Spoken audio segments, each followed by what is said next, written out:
Hello friends, welcome to my channel Hima Education Made Easy. In our previous video, we have seen Python inheritance. So in order to have an inheritance, we need to have a parent class and then we need to have a child class. And from parent class, how we are going to inherit into the child class, we have seen in our previous videos, and we have went with an init function and where we need to used to define init function there, and then we have used print methods and defining functions init also we have done, and then now we'll be moving towards Python iterators. Okay, an iterator is an object that contains a countable number of values. An iterator is an object that can be iterated upon, meaning that you can transfer through all the values. Technically, in Python, an iterator is an object which implements the iterator protocol, which consists of the method called iter and next. These are the two methods which are used in order to iterate it. So instead of using this also, we'll be able to use a for loop. Okay.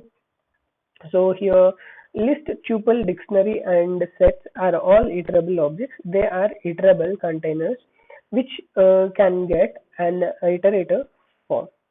And then all the objects have an iter method which is used to get an iterator.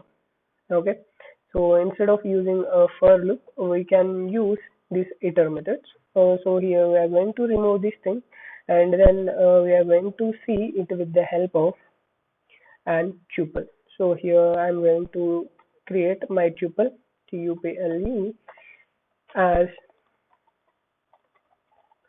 apple, then mango, then banana. This is how I defined my tuple. And then in order to use, I need to use my iter as iter function of my tuple. Okay.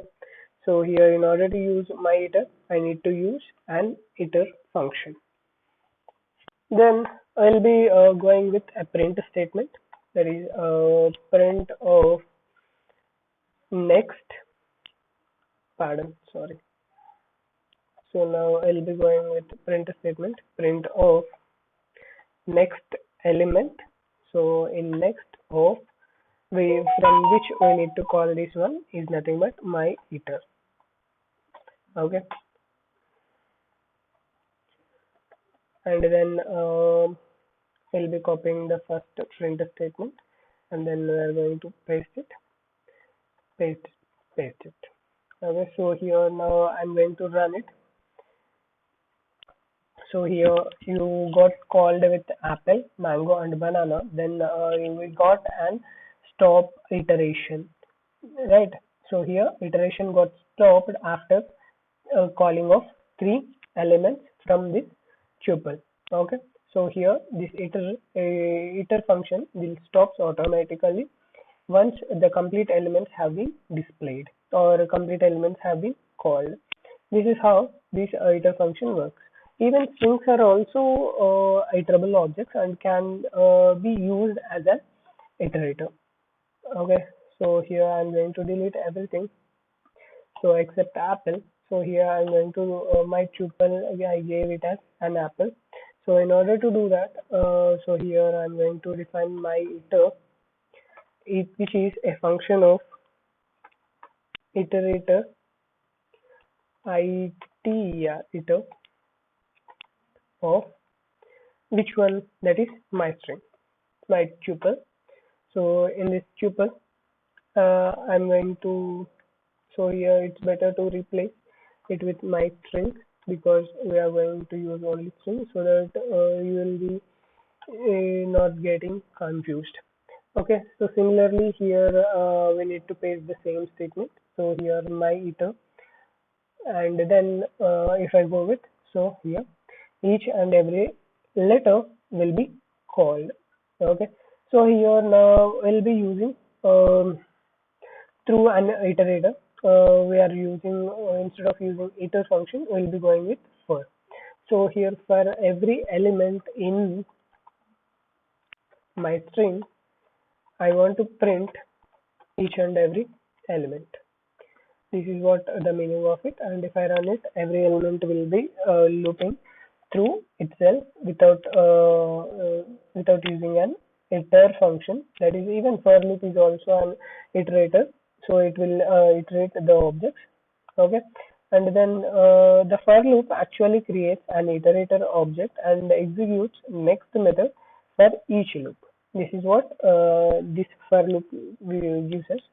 So in order to create an object or class is an iterator, you have to implement the method called iter and next method to your object. As we have seen in our previous classes that all classes have function called init function, which allows us to do some initialization when the object is being created. Now we'll be going with iter method, which acts similar. So we can do some sort of operations like initializing the function and then calling elements. But always returns the iterator objects itself by using iter. Then we'll be going with a next function, that is next method. It is also allows us to do operations and must return the next item in this sequence. So in order to do that, we'll be going with some sort of examples where we are going to create an iterator that returns the number of strings with 1, and each sequence will increase by 1. So it goes on up to n, like creating numbers from 1 to n. This is what the example we are going to take. So in order to do that, I'll be going to define a class. So in which I'm going to take my numbers.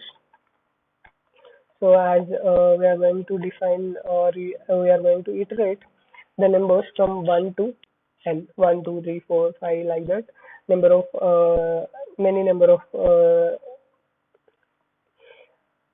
integers we are going to generate. So in order to do that, we are going to create a class called myNumbers, in which I am going to define a function. It is iter function, iter of self, and then I'm going with self dot a as 1, and then initial number is 1. We have assigned initial number in iter function first, so it has to return itself, return self. Okay, this is what the meaning of this one. Then I'll be going with defining of next of self, in which I'm going to assign value of x. So x is nothing but self dot a, where first element we are going to print as a. Initial number is 1, and then after using this next method, first it has to print x, that is 1. Then for each iteration it has to get incremented by 1. So for that one, first I am going to use self dot a, okay, plus is equal to 1, because which means that is self dot a is equal to self dot a plus 1, which means that one. And then we are going with return x, okay, that x value has to get returned. So next we'll be going with my class, so which is my numbers, right? I'm calling it a self, so there should no need to mention any objects in it.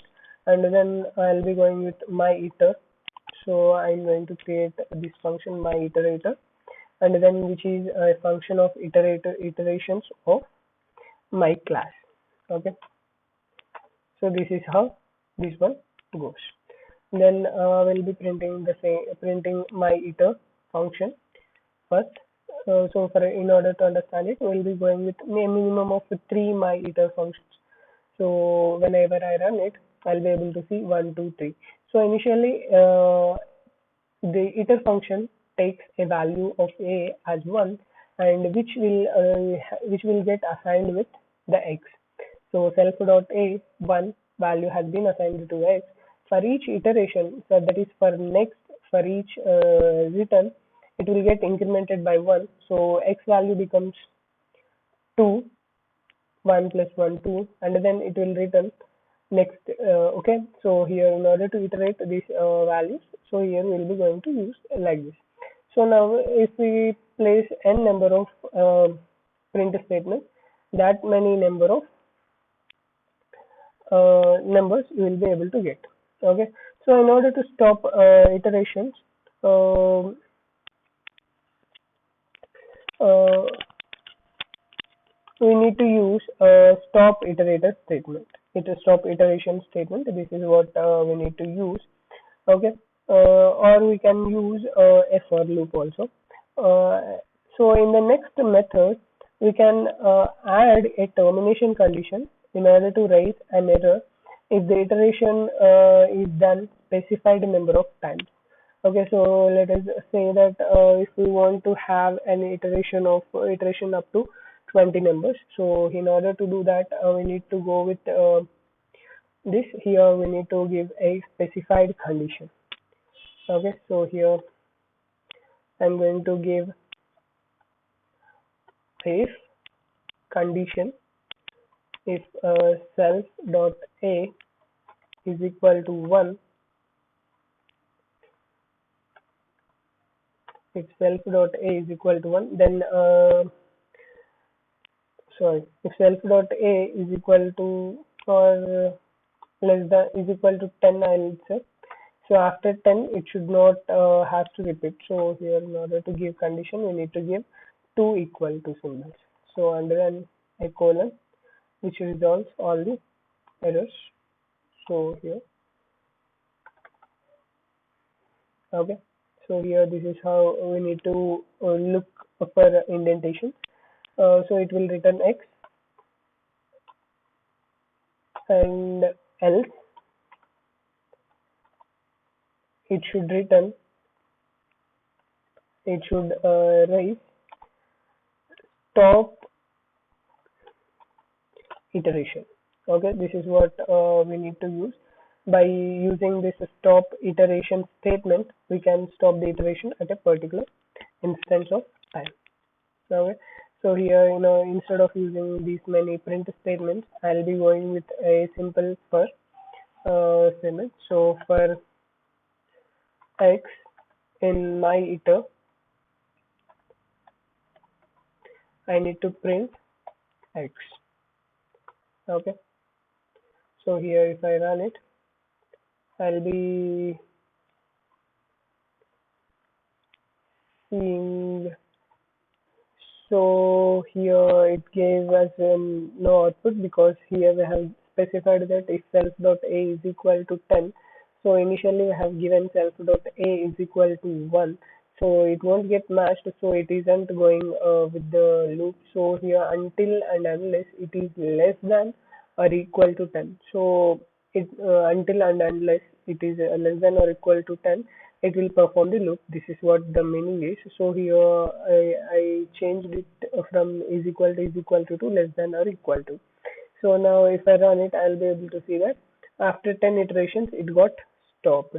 So if we are not going to use this if condition and else condition over here, and then if we run it, we'll be able to see that the loop will get continued and until and unless we stop it on our stop it by force.